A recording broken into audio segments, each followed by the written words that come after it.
এখনো এই কথাটা শুনি, মৌলবাদ, জঙ্গিবাদ, এই শব্দটা কেন আমরা বলবো?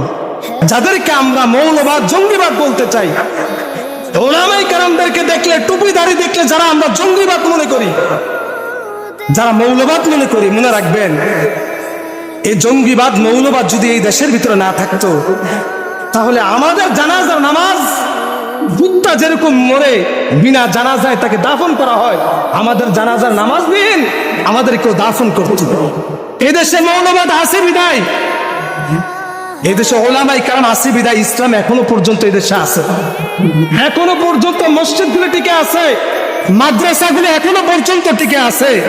এখনো পর্যন্ত আমার সন্তান আল্লাহ রাসূলকে চিনতে পারতেছে, আল্লাহ তাআলার কোরআন বুঝতে পারতেছে, আল্লাহ এবং আল্লাহ রাসূলের সুন্নাহ অনুযায়ী চলতে পারতেছে। এই জন্য তাদেরকে কখন জঙ্গিবাদ, মৌলবাদ বলে গালি দিয়েন না তাদেরকে, কারণ আপনার জানাজার নামাজ এই মৌলবাদ আপনাকে পড়াবে।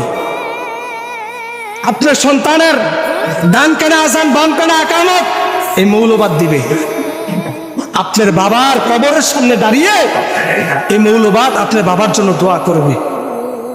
আল্লাহ রাসূল বলেন, তুমি আলেম হও, আলেম না হতে পারলে আলেমের আত্মীয় হও, বাবা হও, তাও যদি না পারো তাহলে খাদেম হও। তোমরা কখনো আলেমদের দুশমন হইও না। যদি আলেমদের দুশমন হও তাহলে তোমার দুনিয়া শেষ, আখিরাতও তোমার জন্য শেষ। এই জন্য মুহতারাম হাজিরিন, আপনাদেরকে হাতে ধরে বলবো, পায়ে ধরে বলবো, ওলামায়ে কেরামদেরকে কখনো আর চোখে দেখবেন না।